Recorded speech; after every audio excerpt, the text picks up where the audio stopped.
Hola. Hola, todo? Yes. How are you guys? Doing pretty good. How are you? I'm doing good. Thank you. Is Mr. Queen Poopy Pants there? Good. Mrs. Poopy Pants. I'm the Princess Poopy Pants, but someone has to be the Queen Poopy Pants. Who are you calling Poopy Pants?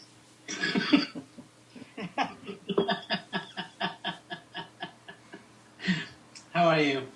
I'm fine. How are you? I'm doing okay. Thank you. Yeah, did you poop your pants today? Hmm? Did you poop your pants today? No, fortunately not. Ron, you're not recording this already, are you? Yeah. Yes, he is. All right, we'll change the conversation. It's such beautiful weather here today. The sun is out. It's amazing. I'm sure. Amazing. I'm sure my teacher will be interested in the fact that you guys were talking about that particular topic. Hi, Reagan.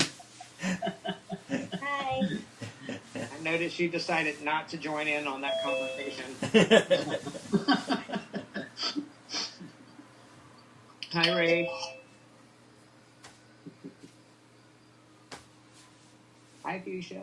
Hi, Hi, Fuchsia. Paul. Hi, Ron. Hey. So nice to see you. You too. I'm so sad. This is our last meeting. I know. Are we going to talk about what's next? Yes, of course. Yeah, at the end we'll give ourselves some time to talk about what's next. Okay, good. This is too good to end. Yeah, well, I mean, my training as a teacher is to prepare me to go on and teach, and part of teaching can take a lot of different forms, but it would be nice to do something that was ongoing. Yeah. Yeah, it can be a special extension for what's happening now in the world. Exactly. Yeah. Ron, if I wanted to send a donation, where's the link? I'm gonna send out. I'm gonna give everybody some directions around the donation at the end of the class, and I'll send an email out with a survey and a link to how you can do the donation. Okay, sounds good. Awesome.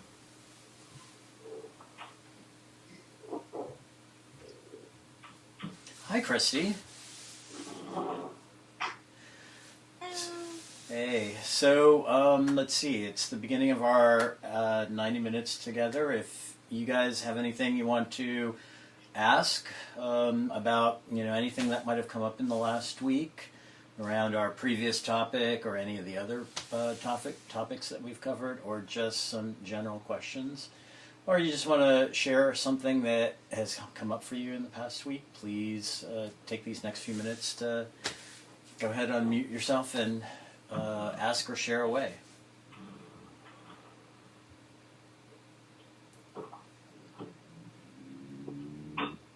Well, I just want to share a little bit. For me, it has been wonderful to have this tool about having love and kindness in my meditation. I heard it, but obviously I don't think I was actively practicing love and kindness, especially for me. It's interesting to always be to be loving and kind to people outward, but but to be that way with you, I found that it was challenging, but I'm getting used to it. So I just wanted to share that I think has been just really, it's changing the whole thing, how I'm processing thoughts and how I'm trying to interact with other people. It's not uncommon for working with self when it comes to love and kindness to be pretty challenging for people. Some people have no problem with it. It comes to them like a fish to water.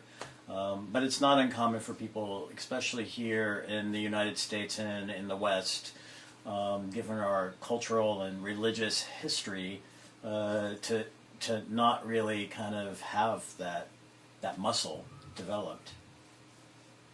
That's a good word, muscle. Yeah, I like to use the word muscle. It's, everything is something you can learn and you can train, and this is just something that we don't use a lot.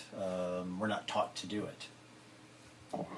It doesn't come in the user manual that we get when we show up on this planet Earth.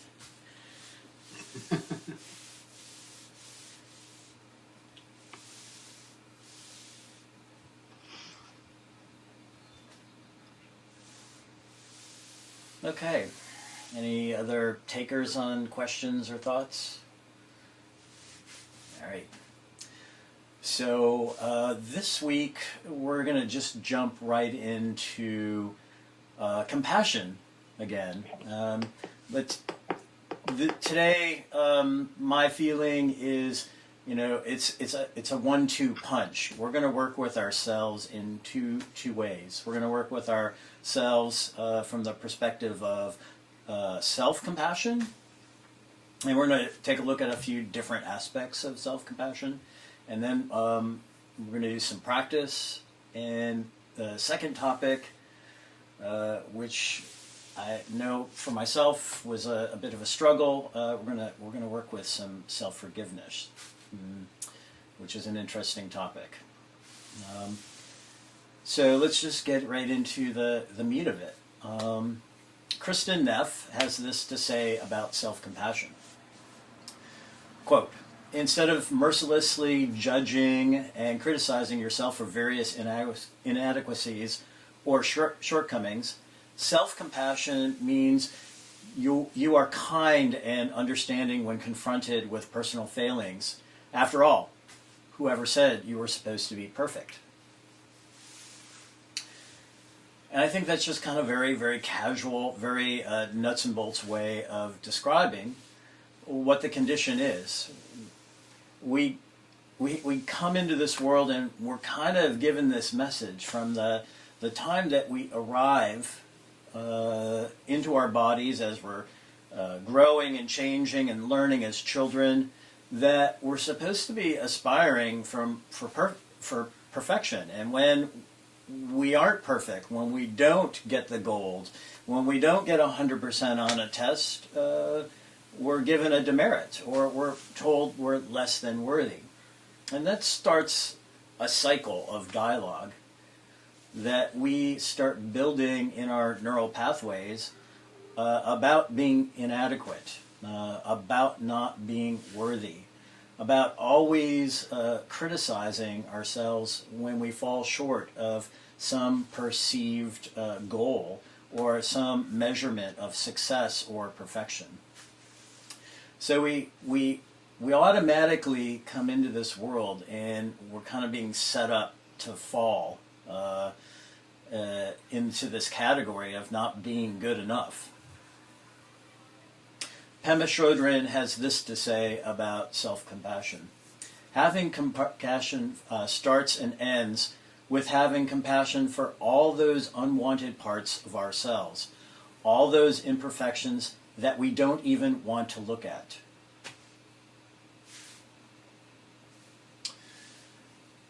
And I think that we can all take a look at ourselves, and there's just something about ourselves that we don't even want to admit to ourselves that we don't like.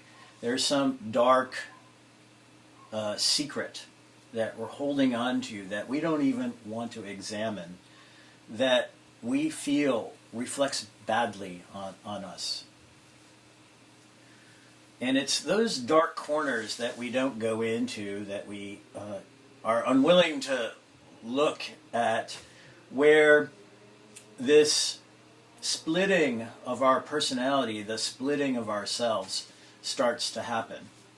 When there's this unwanted piece of ourselves, which I call the unpleasant part of ourselves, we tend to push that away. Remember, we talked about the grasping and the aversion, or the pleasant and unpleasant.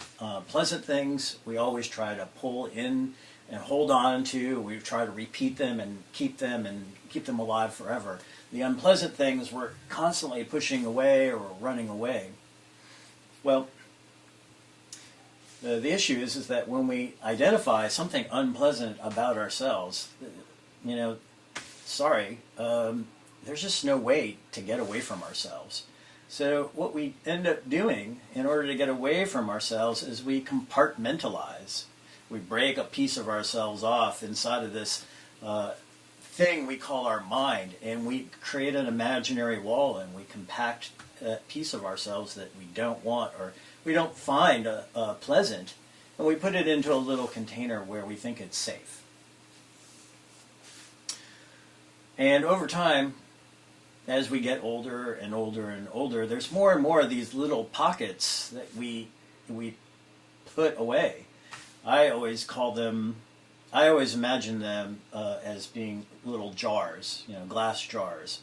And these experiences, these disappointments, these unwanted and undesirable things that I see about myself, I've put them into these little jars, and then I put a lid on them, and it's stuck on this imaginary shelf inside of my mind. And over time, that shelf gets pretty heavy, and it starts to, some of the shelves start to crack, and eventually some of the jars fall off and they crack open, and you have to take a look at them. These jars are full of things that I would call poison, because they become poisonous as they sit there and they're unacknowledged and they aren't tended to. The goal of self-compassion, according to Kristin Neff and Pema Chodron, is to start into a dialogue where we find compassion for those things that are just really difficult to accept about ourselves, whatever they might be. Which brings me to a story, and this is an old Indian story, and it's called the story of the cracked pot. And it goes like this. A water bear is carrying 2 large pots on a yoke across his shoulders, up a hill from a river to his master's house each day. And one of the pots has a crack in it and leaks half the water out each day before arriving to the house. The other pot on the other end of the yoke is perfect, and when it gets to the house, it's completely full of water after the long walk from the river. Finally, after years of arriving half empty and feeling guilty, the cracked pot apologizes to the water bearer and says, it was miserable. I'm sorry that I couldn't accomplish what the perfect pot did. And the water bear says, what do you have to apologize for? And the pot says, after all this time, I still only deliver half my load of water. I make more work for you because of my flaw. The man smiles and tells the pot, take note of all the lovely flowers growing along the side of the path where I carried you. The flowers are only growing so lovely because the water you leaked. There are no flowers on the side of the path where the perfect pot is. So, what this story is pointing to, at least in my opinion, is we have this running dialogue, this narrative that we have about ourselves. And, as we talked about, when we were investigating mindfulness of thoughts, we know that the bias of our thoughts are largely negative. So the narrative tends to, lean into the negative when we start thinking about ourselves. We start to, zero in on weird and bizarre things, and we start this dialogue that we're just not good enough in some way. I'm too fat, too thin, not smart enough, not fast enough, I haven't succeeded enough, I don't have enough money, whatever the story is. And so we start to kind of, take on these stories as being true. But the reality is, as we know, most of these stories that we think in our mind are unfounded and untrue. So the question that we want to start asking when we start to really look at these stories that we tell about ourselves that largely make us feel bad about ourselves, the spiritual question is this story true? Is it the whole perspective? If I were able to step outside of myself and take a look at myself as, from the perspective of a unbiased observer or maybe a good friend, would the story that I told about myself change? And I think that, we can largely see, especially if you start thinking about how your closest friends, the people who are the closest to you, if you ask them a question about something that you feel about yourself, like, do I look ugly in this outfit? Most of the time, your good friends would say, that looks like a great outfit. And they would be truthful with you. But you might look in the mirror and say, this outfit makes me look horrible. And it's simply this, because we're biased to criticize ourselves. We're biased to look at our lives as being a glass half full. We're always looking for a way to tear ourselves down. Where does this actually come from?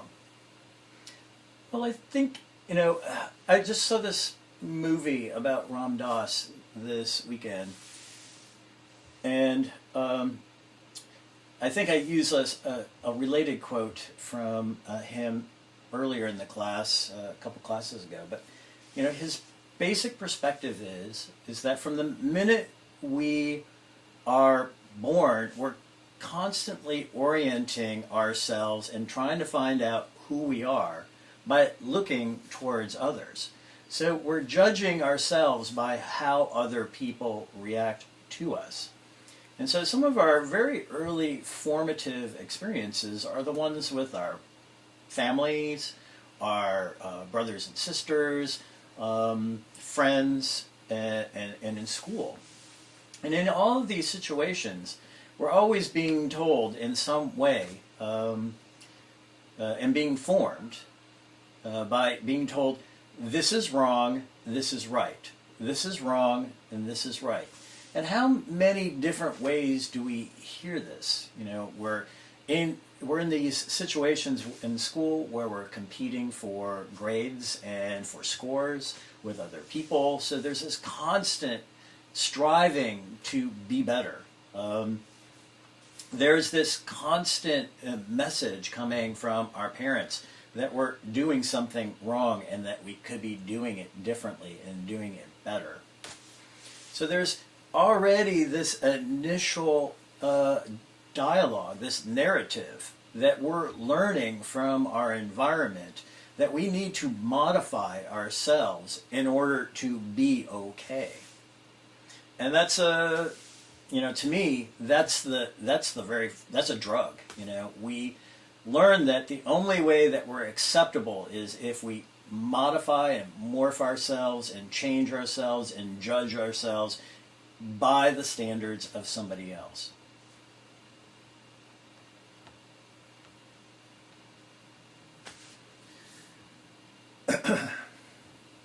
So one of the things that I wanted to kind of investigate a little bit further is, what are some of the causes and conditions that trigger us to lose sight of compassion for ourselves? Tara Brach has this to say: pain is not wrong. Reacting to pain as wrong initiates the trance of unworthiness.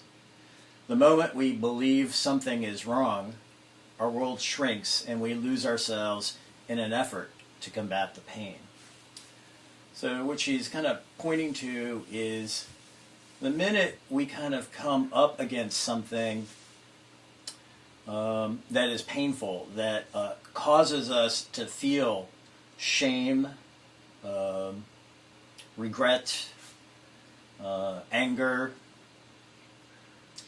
we get this painful and unpleasant reaction, and we feel this wrongness. And as soon as that starts to emerge, it kicks off what she calls the trance of unworthiness. We get lost in this story that there's something not right about us. And as soon as we get into that cycle, our world, the world of possibility of who we are, shrinks down to that single thing that we feel unworthy about. I am a failure.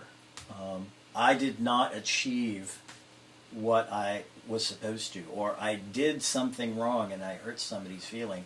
I'm a bad person. And all of a sudden we go from this very expansive being, this being that's full of love and compassion and excitement and creativity, and suddenly we're using this word in our mind and defining ourselves by one word: I am a bad person. And that really is a very limiting belief.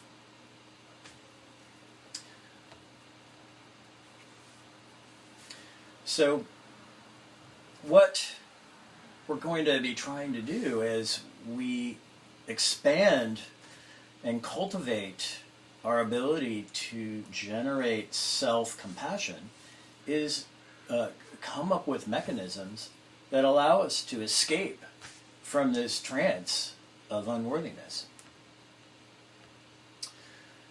So here's some of the motivating reasons why I feel, I'm a guy who likes to just kind of map what I'm doing when I'm doing a mindfulness practice into something that I can feel in my body.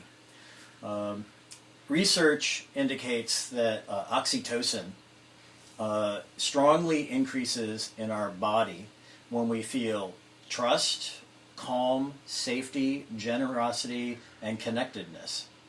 And when we facilitate the ability to feel warmth and compassion for ourselves. Oxytocin is released in a lot of different situations. It's released when we're nursing.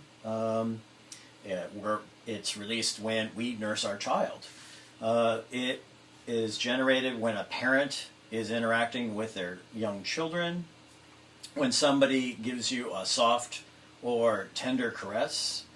There's specific touch points on our body where this is heightened. And also, there are certain types of thoughts and emotions that have the same effect on our body and cause oxytocin to be released. And when the researchers got into it, they saw that people who had an active practice around self-compassion had higher levels of oxytocin in their body. On the other hand, research has shown that self-criticism has a completely different effect on our body. It triggers our amygdala, which is the oldest part of our brain. And that's the part where we detect threats.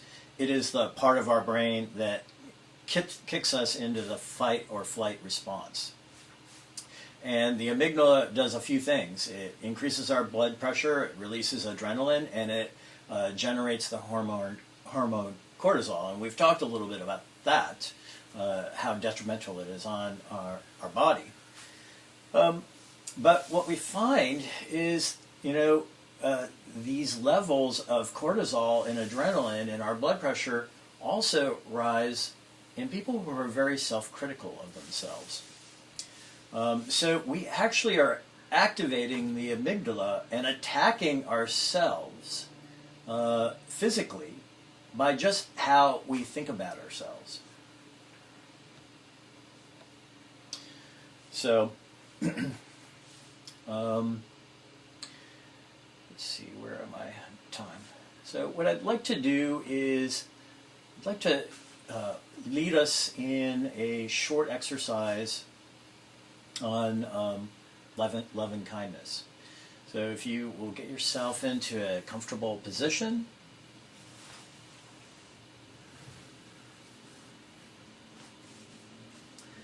and let's follow our intuition. If it feels good, close your eyes. Otherwise, just kind of lightly close them. This is going to be a guided meditation, so you won't get terribly lost.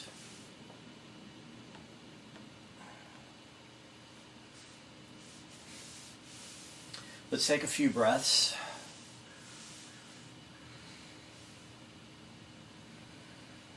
Let's arrive in our seat.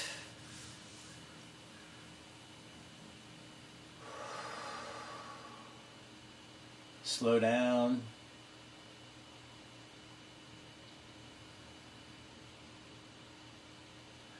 Reassure ourselves. Feel our body. Feel your feet on the floor.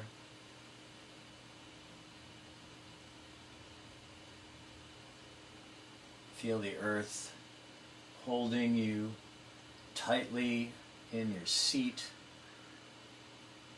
never allowing you to fly off into outer space. You're safe here.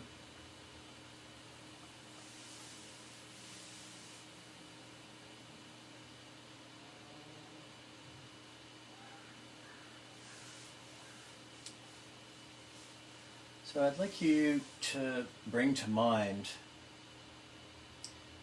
some interaction that you had maybe with someone, maybe recently, not a horrible interaction with this person, but maybe a moderately bad interaction where maybe you said or did something that you feel a little bit of regret.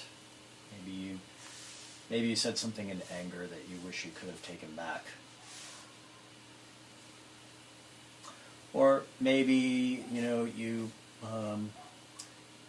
had an interaction with yourself where you did something that you feel a level of disappointment or frustration or anger with yourself.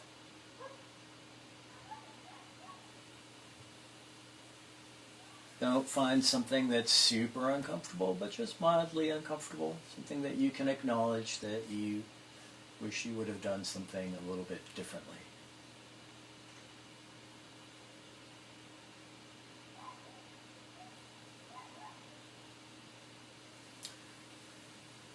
Now, I would like you to quietly say something to yourself, maybe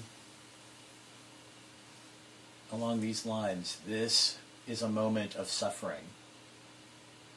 Suffering is part of life.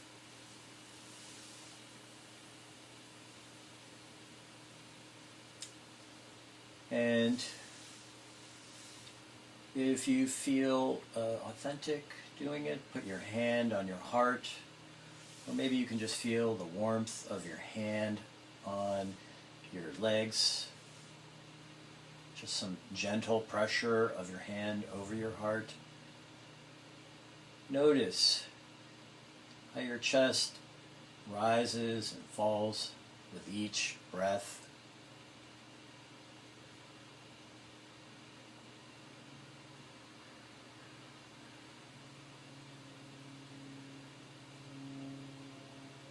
Now say to yourself, self, may I be kind to myself. May I accept myself just as I am.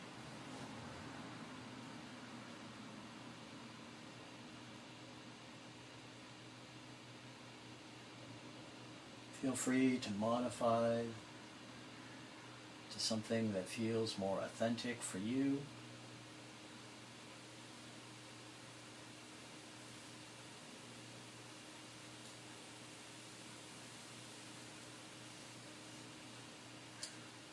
Continue to hold that situation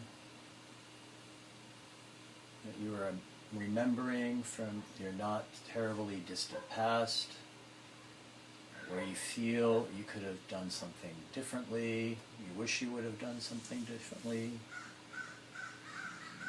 May I be kind to myself. May I accept myself just as I am.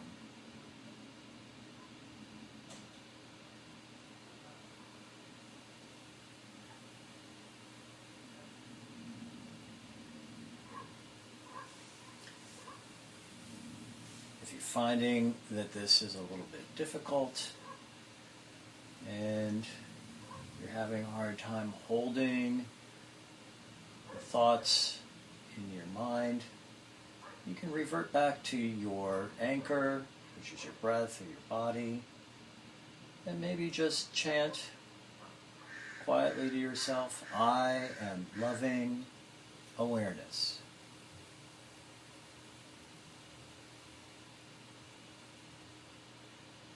Our goal is to find a little bit of kindness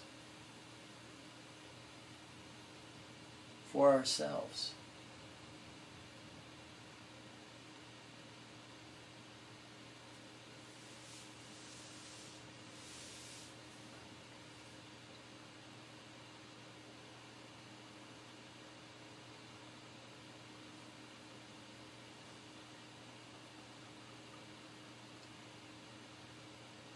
Now, let's see if we can open up a little bit further. Maybe we can use some other phrases towards ourselves. May I be safe. May I forgive myself. May I be happy and free from suffering. May I safely endure this pain.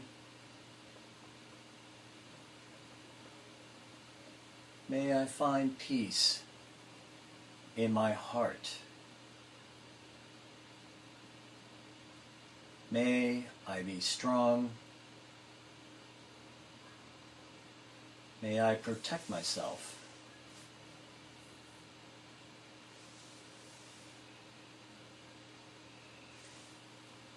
May I learn to live with ease and well-being.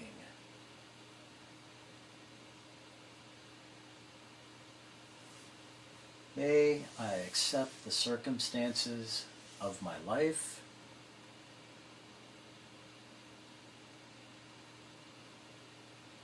May we learn to live together in peace. Use whatever feels authentic for you, or make up your own phrase.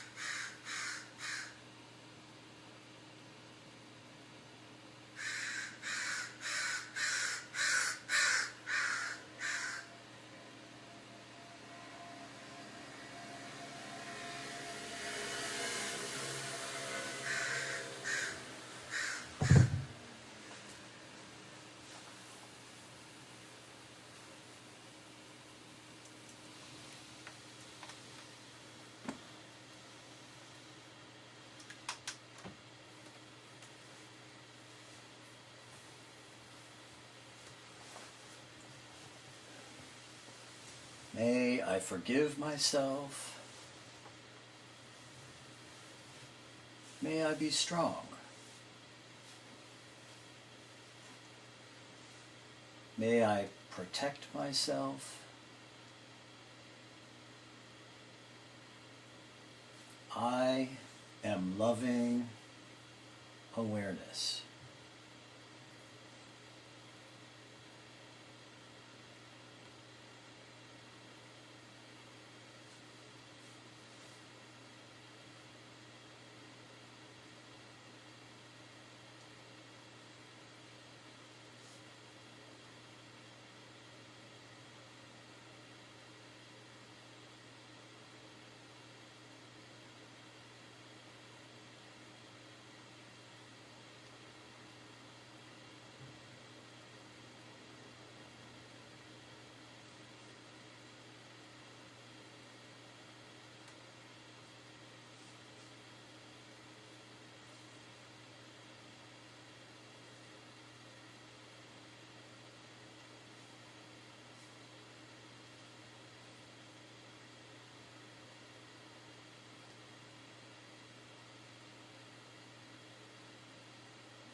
May I be kind to myself.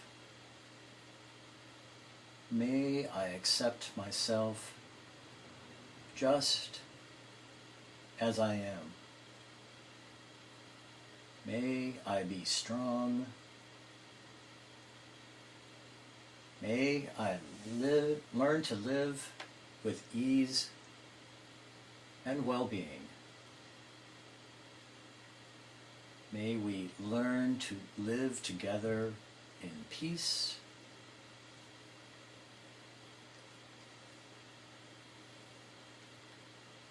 I am loving awareness.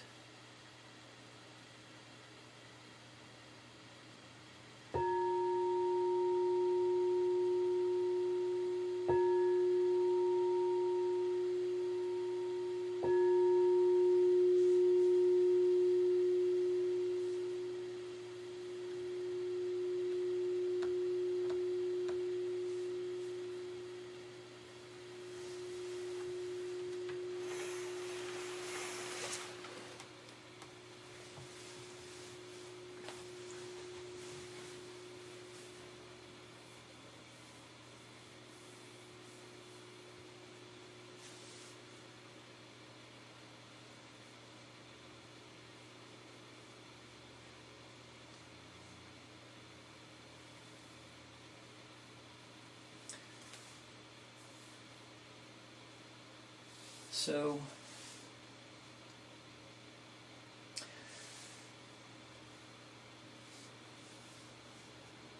I've found for myself that compassion practice works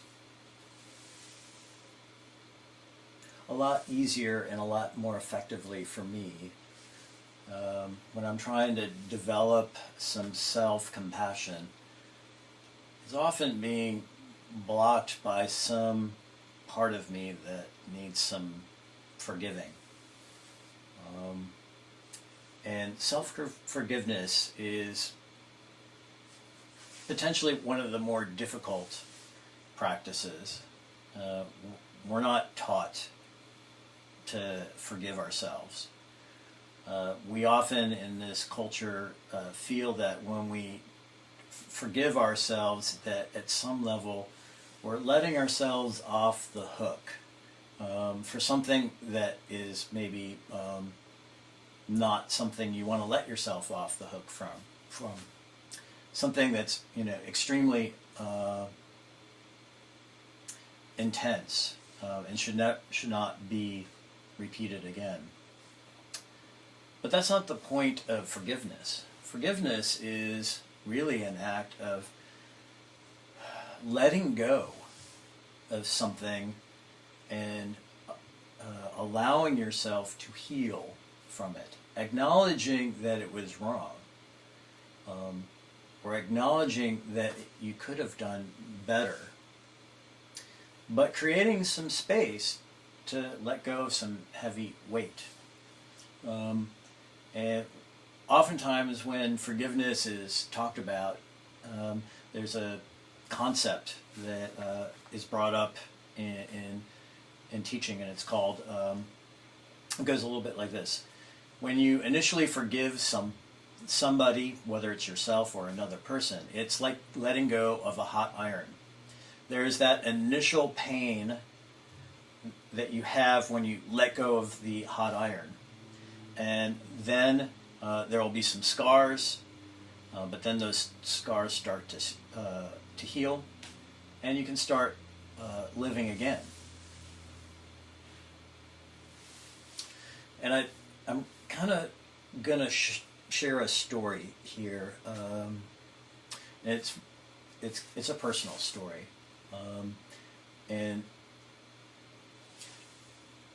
it starts when I was in my early recovery from drug addiction. I had just gotten out of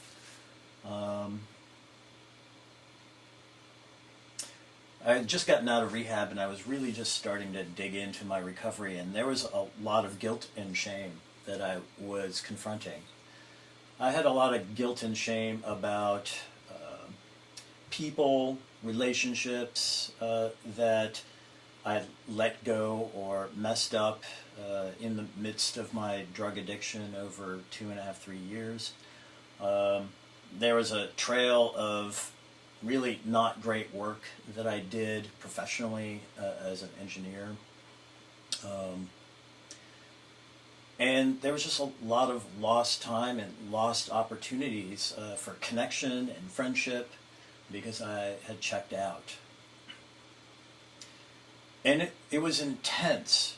Not only was other people reminding me of these transgressions, but I was endlessly, reflecting upon them.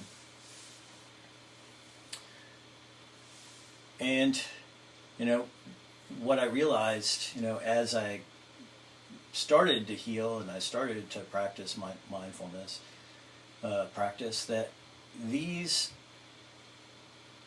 reflections, these looking at these items where I had done things that were harmful, not only to myself and my drug addiction, but then things that were harming my reputation, my profession, and my families and my family and friends, I couldn't get away from it. It felt unforgivable.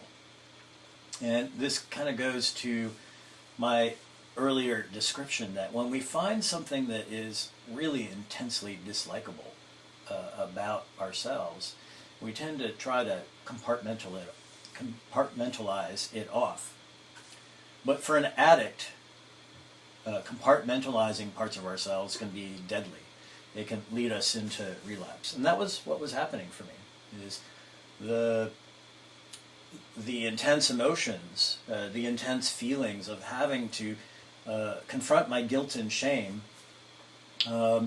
would cause me to try to push it away and compartmentalize it, and when I would do that, it would trigger a relapse.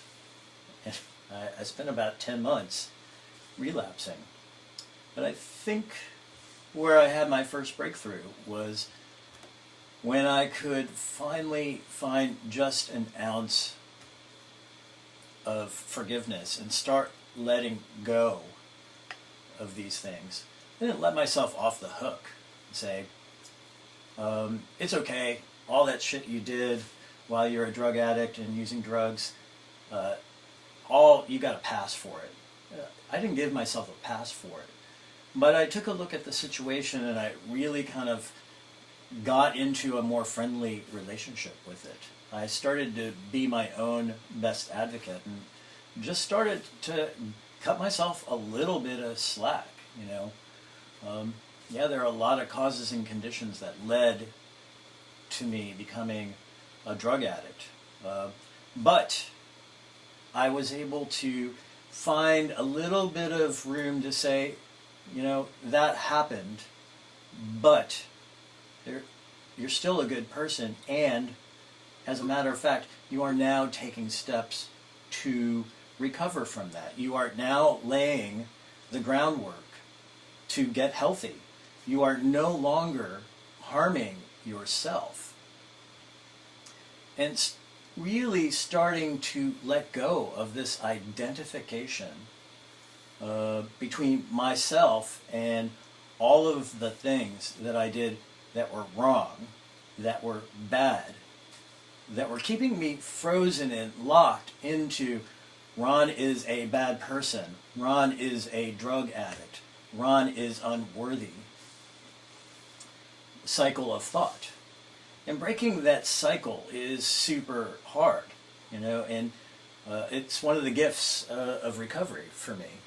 I had to learn how to start breaking the cycle of shame around my addiction and start finding some self-forgiveness. But I had to do it in order to save my life, because if I didn't break that cycle, I would fall back into a cycle of using drugs and potentially killing myself. So it was a life or death kind of proposition for me. For those of us who don't have to face the life or death proposition of a drug addict, maybe our motivation to find self-forgiveness is a little bit harder. But once we get miserable enough of stewing in what I call the feeling like the piece of shit at the center of the universe, this is one of these things that we hear often in recovery circles. Once you get tired of feeling that way, you start questing for how do I solve this problem? And I think one of the primary questions that we try to answer when we investigate self-forgiveness is, who are we when we let go of all of our past traumas, our past pains, our sorrows, our regrets, our shame, and our guilt? What is left to define who we are? I know there's this person that I knew for a really long time, that when you first got to know him, the way he would introduce and describe himself was through all of the traumas, pains, sorrows, regrets, and shame and guilt that he had for his prior 40 years in life. He defined himself not by his accomplishments, not by the things that brought him joy, but by the things that he saw as being painful, unpleasant milestones throughout his prior 40 or 50 years. And I think we all can identify a little bit with that. If we look back on our lives, it's often a lot easier to find things that didn't go well.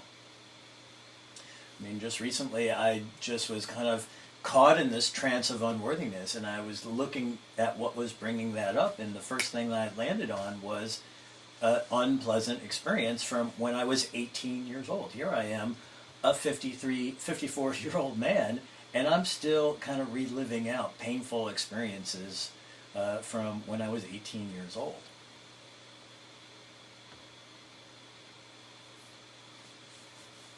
There's a story of two monks who are walking down a road. They arrive at a muddy stream, and a well-dressed woman declares without introduction, "Don't just stand there, somebody carry me across this messy river." Without pause, the older monk lifts her up and carries her across the river. She says nothing, not even thank you, and walks off. The two monks spend the rest of the day walking. The whole time, the younger monk stews in his mind, how could he have picked her up and carried her across the river? We're not even supposed to touch women.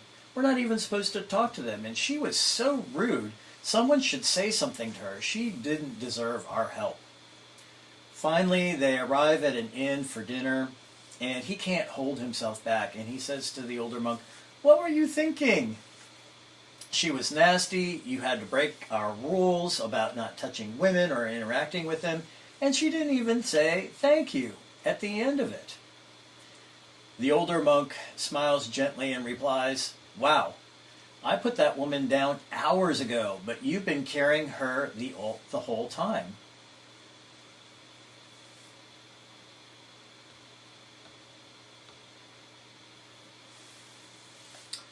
So how does this, how does this apply to our everyday life? We make mistakes. Other people make mistakes. Everyone makes mistakes. We do things to others that we regret. Other people do things to us that they regret. And, some of these experiences might actually be very trivial. Some of them may be extremely traumatic. We add to the pain of the actual experience, and we create suffering by layering on judgment, anger, and blame. And that reaction, the suffering to the actual event, the painful thing is the experience. When somebody says or does something to you that hurts you, that's the painful thing that you just can't avoid. Painful things happen in life. It's the suffering which comes after it. It's our reaction to the pain that is optional. And it's sometimes called the second arrow. The first arrow is the pain. The second arrow is the thing that we bring upon ourselves by how we react to the pain. So we have a decision to make every time we experience something painful, and it is: do we dive in and continue the pain and add some suffering on top of it, or maybe a double dose of suffering, or do we find some way to reduce the suffering in response to the pain? With forgiveness, we are making amends in some way for something that we did to someone, or we are making amends by forgiving somebody who did something to us. And what happens in that act of forgiveness, that act of making amends, is we put down some extra baggage. Much like the monk who spent half a day obsessing about something that had happened hours ago, not even to him.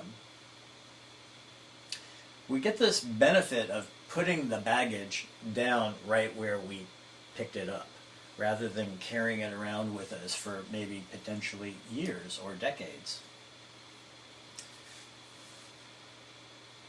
And when we offer forgiveness and we make amends, we're giving ourselves the benefit of doubt that we would offer a close friend in a similar situation. If you imagine yourself as a close friend, and you see a close friend who makes a mistake or screws up or does something unthoughtful or unwise, we don't, pile on the pain and the suffering by, criticizing them. We try to encourage them to, move in a direction where they can heal and amend their ways. We encourage them to try and feel better. Why would we not turn that same behavior towards ourselves?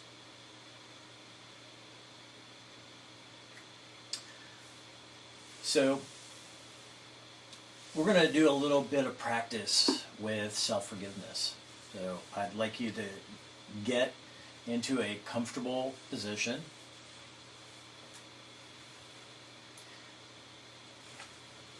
And close your eyes.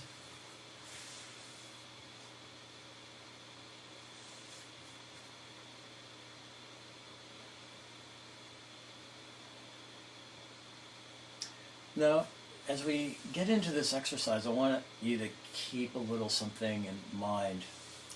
You might feel that this exercise is a little bit weird or a little bit uncomfortable, or you might feel it's disingenuous. You may not feel authentic as you're trying to do it. Maybe you don't feel like you have the capacity for being authentically forgiving.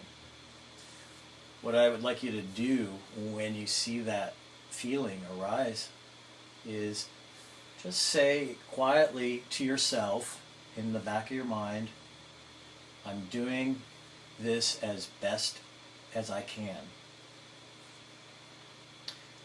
Because as we practice this, like any muscle that we're exercising, it will get better with time. It will get easier. We will feel true forgiveness grow as we practice this.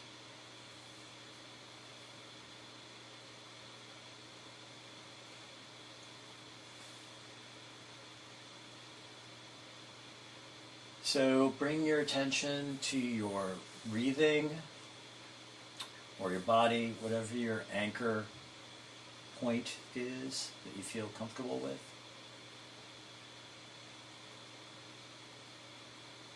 Whatever is grabbing your attention or whatever you're feeling right this moment, just look at it without any judgment.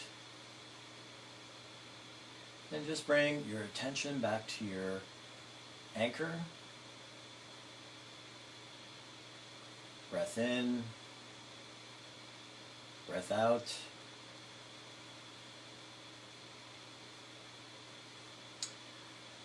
I'd like you to bring to mind something that you judge yourself for. Maybe you feel some regret or irritation or some sadness around this thing that you judge yourself for.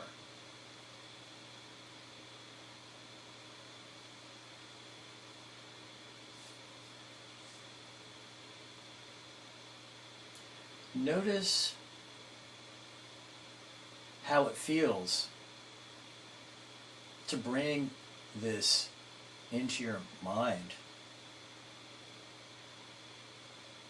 Just label the feelings that arise in reaction to you thinking about this situation or event.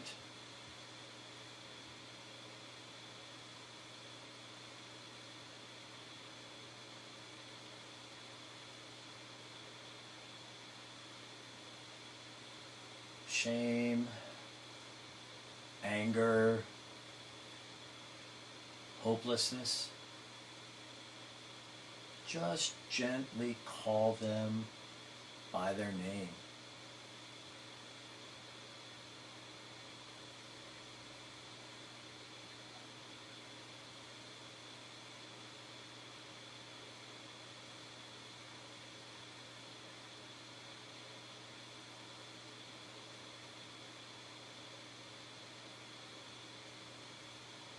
We all do things that we regret or we feel sad about.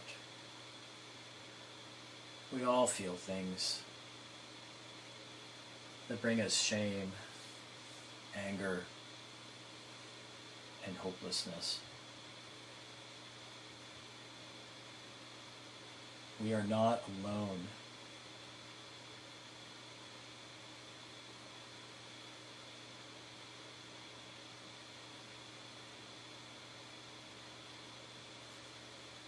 Now I would like you to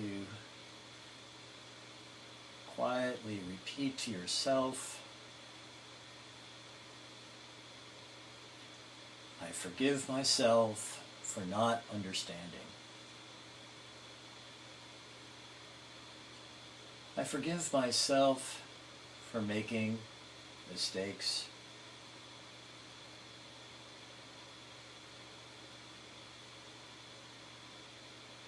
I forgive myself for causing pain and suffering to myself and others.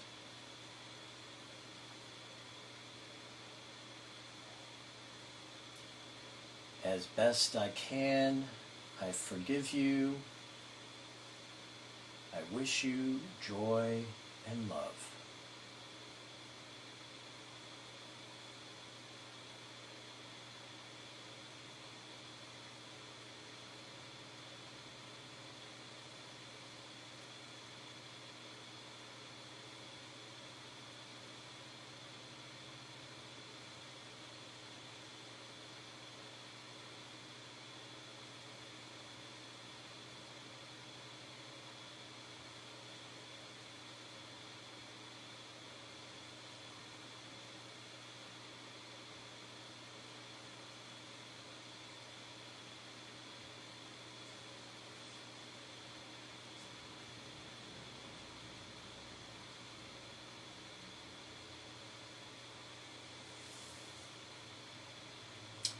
I am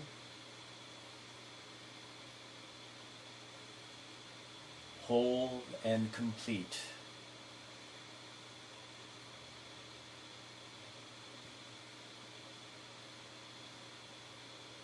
I am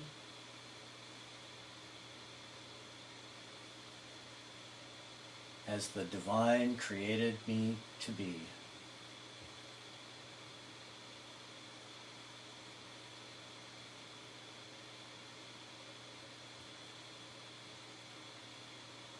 I am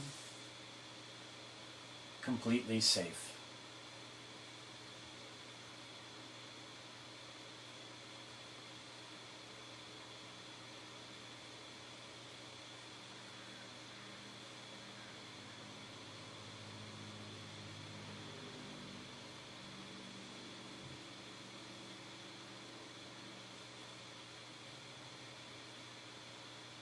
find yourself drifting, feeling uncomfortable, you can always return to your anchor.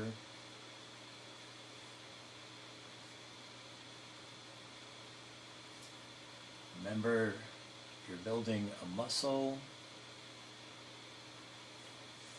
training new neural pathways.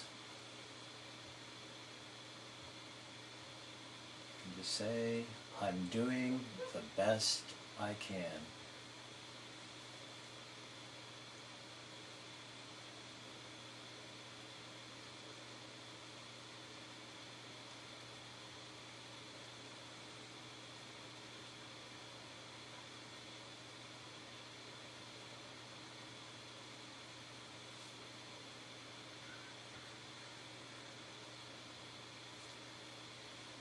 I forgive myself for not understanding. I forgive myself for making mistakes. I forgive myself for self-harm.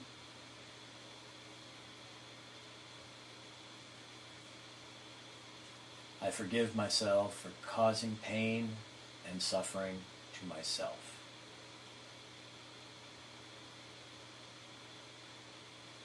As best I can, I forgive you. I wish you love and joy.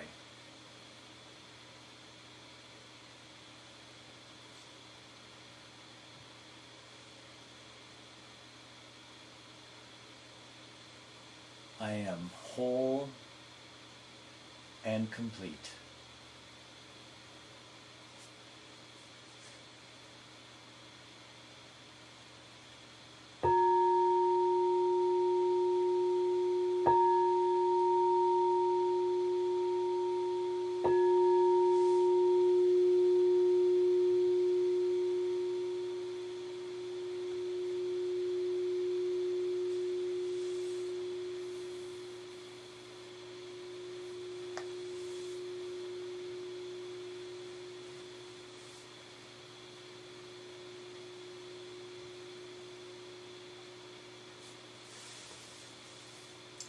So I decided I wanted to package these two practices back to back because they just feel like bookends.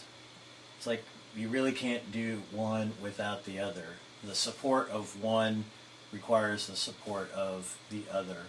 When we enter into the realm where we start to try and forgive ourselves, it's best to also be entering the realm where we're also trying to find some love and compassion for ourselves. They balance and support each other out.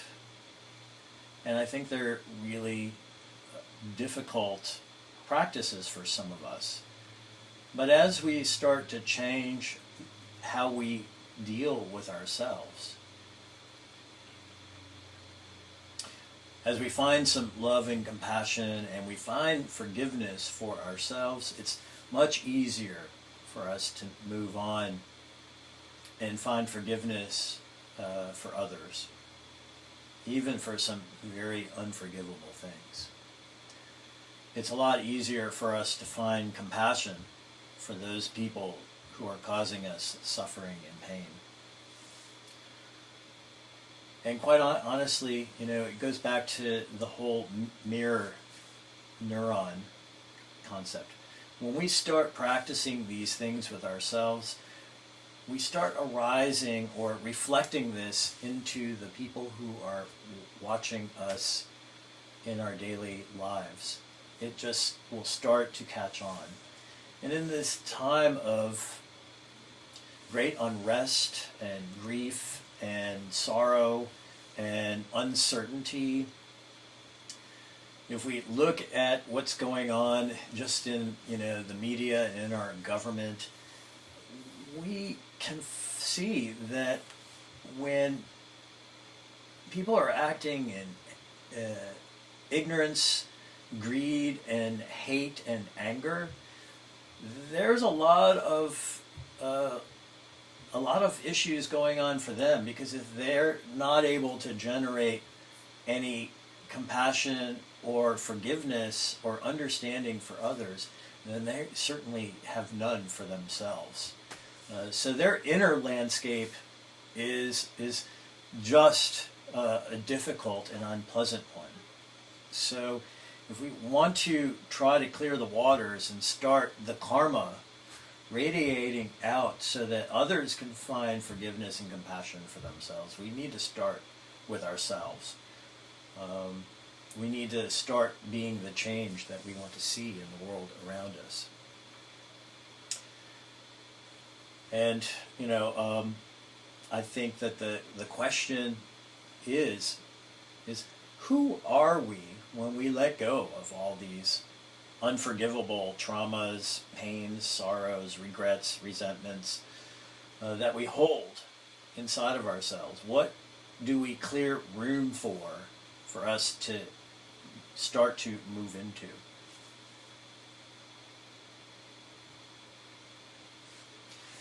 So that was a little bit of off-the-cuff pontificating.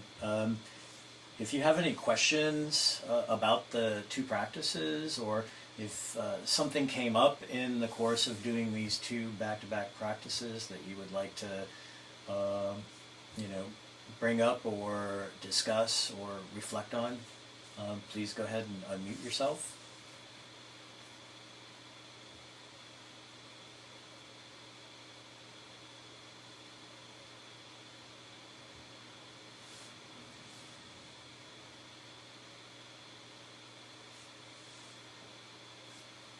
I can't hear you, Christy.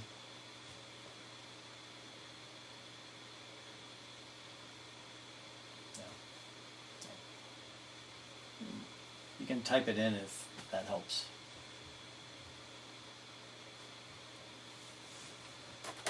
No. Never mind, it was on my end. I remember that happened one other time. That's why I thought. Yes. Anyways, I really, really liked those. I work my own program too, and forgiveness is huge, and self-compassion is something that I'm always working on. So, and I didn't have to sit there and try to think up something, like, the way it's like, what's that thing that I'm carrying around with me all the time? I really like that story too with the monks, because it's true. Like, I'm probably the only one who's still thinking about it all the time. So that was really helpful for me, and I really liked what you said about when we let all that go, who am I, what's left. It actually made me emotional when you said that. Because there's so much that can grow there when I let go. So thank you very much, Ron. So that last question, that question about who are you, that was, I'll admit, I stole that from Paul. I was talking with him earlier, and he raised that, and I was like, oh, that's such a great question. He's a smart guy. He is. I'll give him some royalties now. I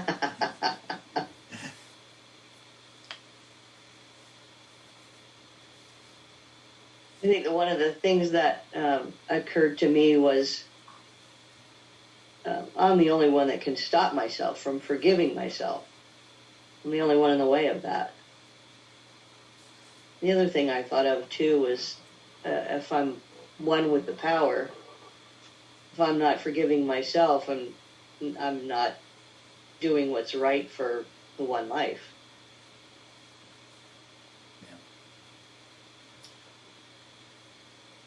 The question that might actually come up in this is, what do you have to lose by forgiving yourself? Right. Yeah. Do you want to take a chance to lighten your burden and find a little bit of joy and ease? Yes. Absolutely.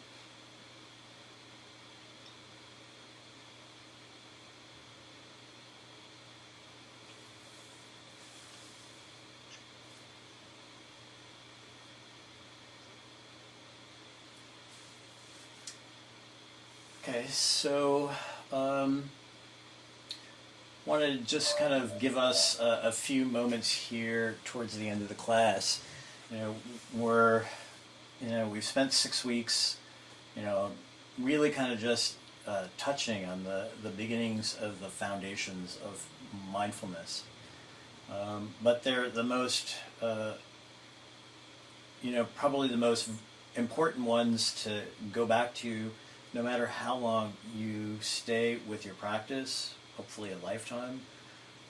They are the foundation by which all other portions of practice sit upon.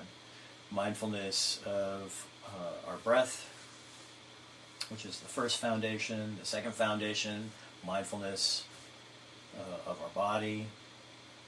These are two really great anchoring practices. And, for me, anyhow, when I started into mindfulness, because I wanted a specific thing. I wanted to stop using drugs. I wanted to stop relapsing. So I had a specific goal. And, oftentimes you'll hear teachers say, there is no goal. There's no end point. And I encourage you to kind of approach your practice in the same way. At the end of the day, we want to see something improve in our lives. And, the best way to kind of see improvement is we need to find ways to bring mindfulness into our everyday life. And my suggestion is, if you're new to the practice and you don't have, or you're just getting your active practice rolling, find little ways to get yourself going, rather than saying, I'm setting a big goal for myself. I'm going to do 30 days at 30 minutes of practice every day, and if I don't get that, I'm no good. Pick something that's maybe more achievable. Maybe you say, I'm going to do 5 minutes of practice a day, and make your definition of practice a little bit loose. Sometimes it could be 5 minutes of seated meditation coupled with 5 minutes of mindful breathing while you're walking down the street, or sitting somewhere and just being mindful of your thoughts while you're sitting at a bus stop. But try to find different ways you can challenge yourself to bring some of these foundational practices into your everyday life. You don't have to sit on your pillow for 30 minutes every day. You could be mindfully washing the dishes. You could be mindfully making your tea in the morning. You could be mindfully working out at the gym, if we were all working out at the gym anymore. But there are different ways you can bring just this sense of concentration, resting in attention, and observing what's going on in our body to almost any aspect of what you're doing in your daily life. And all you have to do is drop into 5 minutes of awareness, 5 minutes of meditation, and your neural pathways will start to ignite and start to reform and become more malleable. Neuroscience has shown this.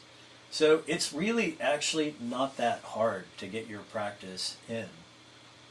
And you don't even have to do it every day. Neuroscience has shown that people who meditate or do some form of mindful activity, even once or twice a week, show dramatic increases in their ability to concentrate, reduction in depression, reduction in stress. So, the encouragement is just find little ways that you can do this. And if you're struggling with, sitting on a pillow by yourself, find a sangha.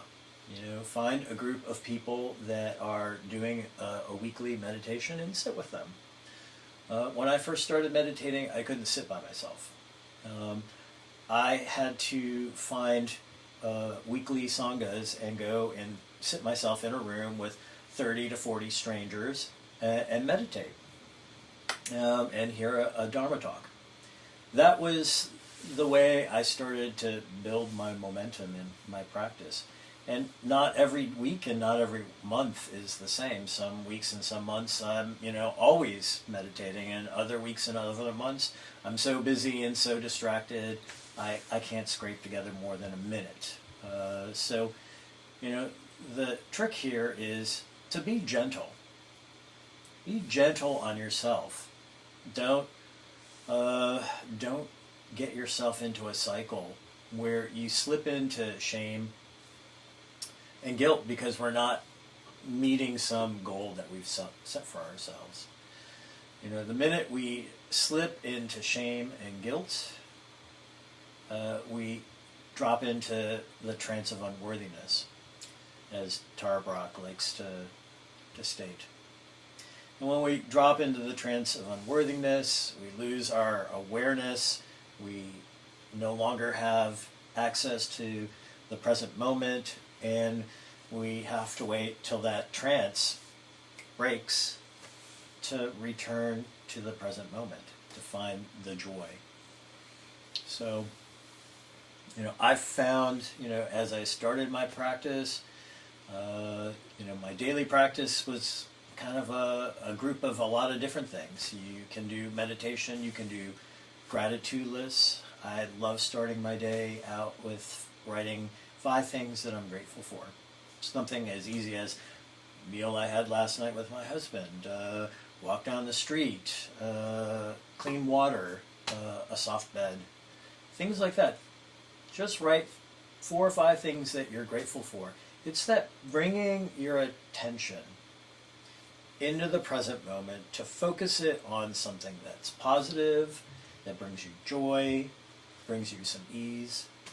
You can, I know some people are going to struggle with this, I struggle with this. You can write down or look in the mirror and say 4 or 5 positive affirmations about yourself. You can try chanting mantras, very simple ones that you make up, ones that you find on the internet, or you can try journaling. I suggest that you try any of these in combination or by themselves and do them in the morning. I find for myself, my day comes alive and gets off on the right foot and stays more on the right foot all day when I start in a place of mindfulness. I know sometimes it's hard to, kind of see yourself squeezing 5 minutes out of your morning as you're grabbing some coffee and then maybe rushing off to an appointment. But if you can get up 5 minutes earlier to create time to maybe mindfully brush your teeth or to sit down and, just meditate for 5 minutes to a guided meditation, you'll find a little bit of pause to create some spaciousness in your day. So one of my challenges here in the next 10 minutes to each of you is maybe you can name one way that you think that you might be able to bring your practice out of this class and into your daily life. And if you're feeling shy, you don't have to say anything, but I would encourage anybody who hasn't put their voice in the room recently to name one thing that they feel that they took away from the class that they can take into their daily life to help them find a little bit of ease.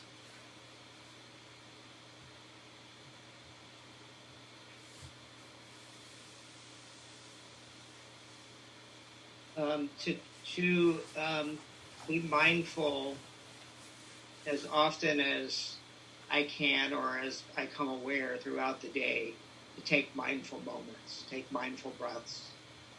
To, there is, of course, the formal sitting practice, but sometimes that happens, sometimes it doesn't. The thing I think taking it out is when I'm walking down the street, or if I'm walking from one end of the house to the other.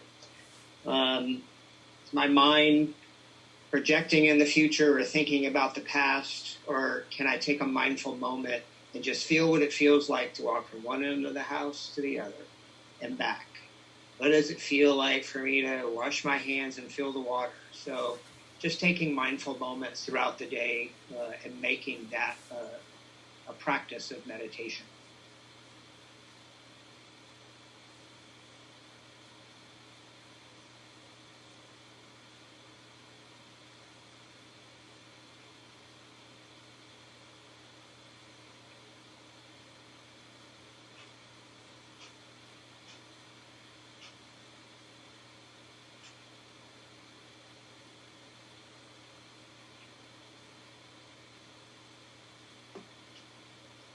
I think for me, one of the things I learned was something I'd never really thought of doing before. Think about health a lot and but my body, but I think of it from like the outside looking in, I think.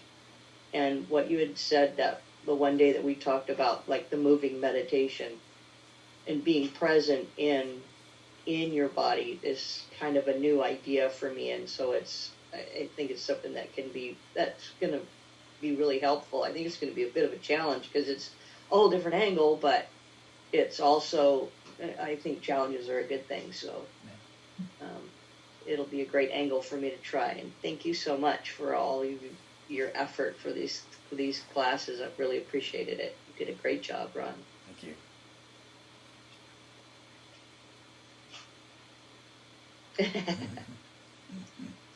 How's that? I really like that looking at your thoughts as an observer, and that thoughts aren't facts, feelings aren't facts.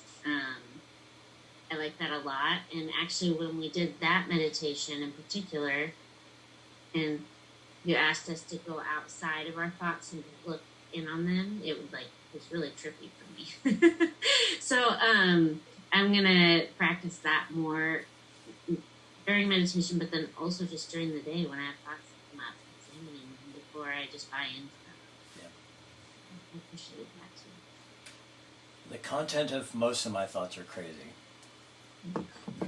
Me too.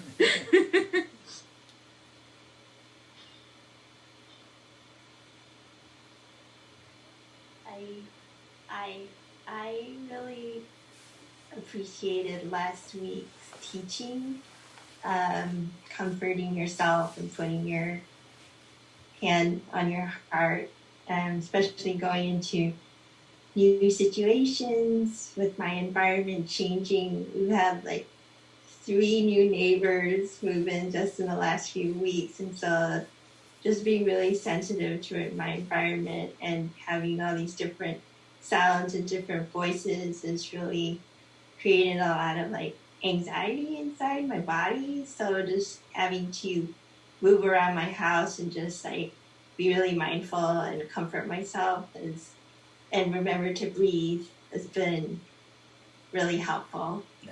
So thank you for that. Yeah. One other suggestion is when we're activated and we're feeling ungrounded, I've mentioned that oxytocin is one of the productions of our body that make us feel calm and bring us into a place of feeling safe.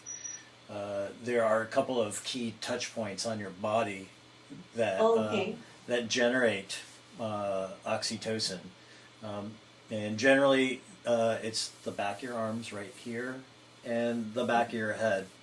Those 2 touch points, when touched by yourself or other people, so like if you're being hugged like this, when you hug yourself, make sure you touch the back of your arms, or get yourself and feel the back of your head. I mean, it's a little silly, but it's an automatic way to generate some of those chemicals that will make you feel at ease. And I'm all about physical science. I think that the mind and the body need to work together. There's some really great talks done by Joe Dispenza about this. And so you really need to kind of get your body and your mind to work together. So if you can get your body to generate some oxytocin, it will signal your brain that you're okay. Okay, thanks. That's really cool. I didn't know that. Yeah. I'll definitely be practicing, incorporating that into my practice as well. I can just see somebody walking in the house and seeing you going, but that's how I do it sometimes. I just get myself like this, That sounds really comforting. You can also ask the significant to do it for you. I do. Okay. I'm like, Ron, I think I'm out of oxytocin. Can you rub the back of my head? It works. I will try that. That's cute.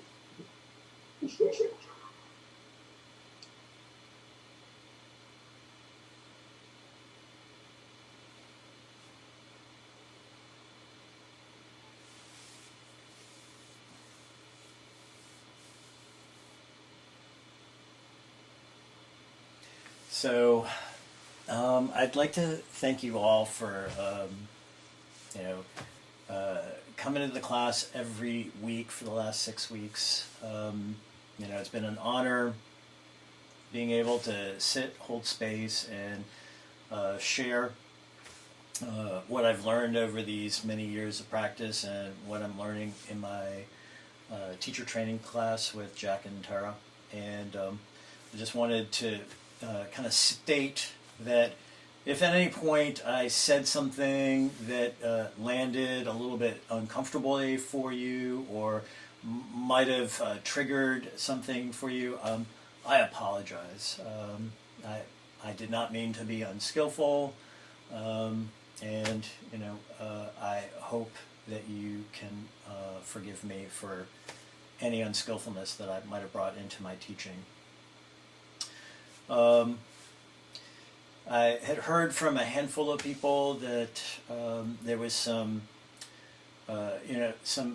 regret that this was wrapping up after 6 weeks, and I'd like to offer up if there is anybody who's interested in maybe continuing, maybe in a more informal situation where maybe we meet for an hour or 45 minutes and we do a meditation and maybe have a discussion or a talk and a discussion on a topic. We can do that on a week-by-week basis.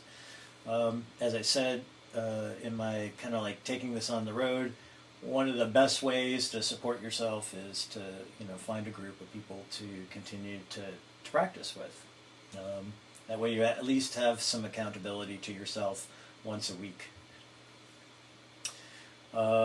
And then lastly, I'm going to be doing I'm thinking about doing and maybe you guys can respond back to me either privately via email or send me a text message. I'm thinking about doing a day-long retreat on just an entire day of concentration around loving kindness. And because it's a big, deep field, there's tons of ground to be played with there, and I'm hoping at some point soon we can do something that is in a group but still socially distant, so that we can interact a little bit more. So I'd really like to connect with people. And lastly, as we kind of see the last few moments here wrapping up, I'm going to send out at the end of this class a link to the recording, as well as a link to a survey form that I'd like you to fill out. It will go to my teacher, so you can say whatever you want to say. It'll be anonymous, and I wanted to address the question of donations. A lot of people have asked, how do I donate, whatnot. Let me kind of give you, there's a practice that we talk about in Buddhism, it's called dana. And dana is really the word for generosity. And in the East, the Buddhist monks, they do the practice of Buddhism and meditation and mindfulness. They teach for free. And they purely live off of donations from the villagers that they service. So they go down to the town each day, and they teach. They work with all of the villagers, and they get given food and shelter, and that is there's no money exchanged.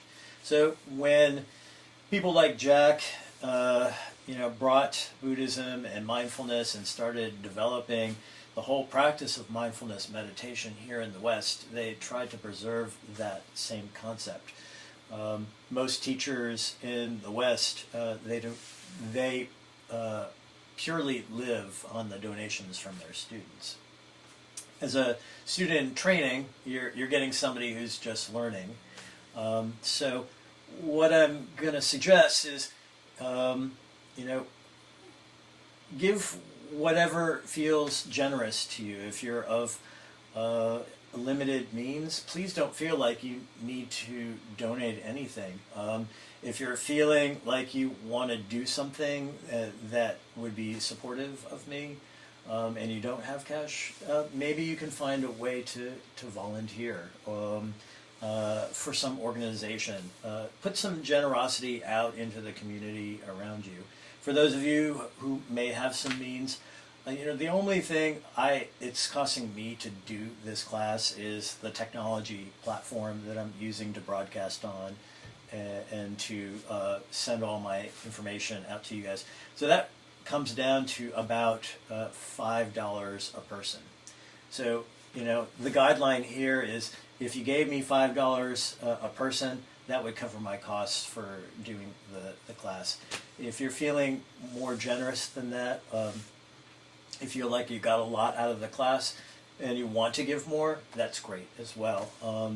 This will just be used to generate more resources for me to go off and do more teaching. So I appreciate your time, your attention, your generosity, your kindness, your compassion and understanding as I've stumbled through some of these classes a little bit, as I'm learning to teach and speak my truth as I'm trying to share what I know and what I've learned.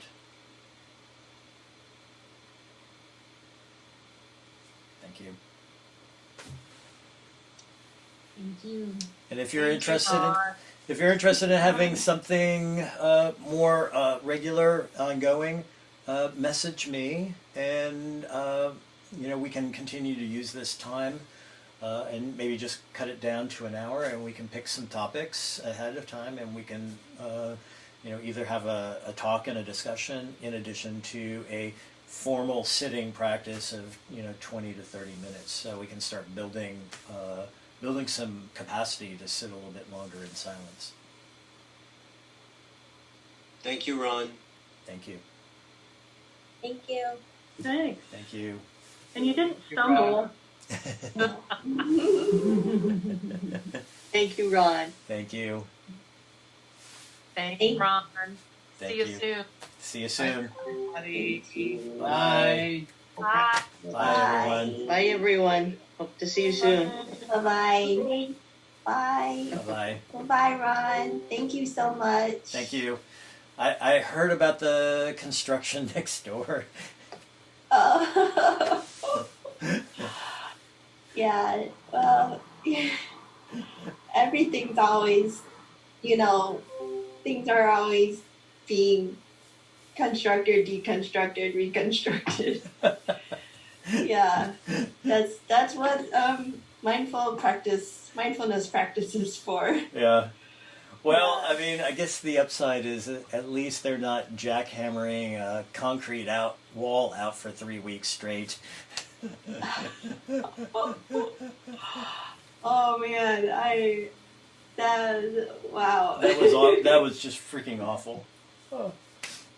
Gosh, I think you and Paul were great. You really were. Yeah. Yeah. So are you settling in your place as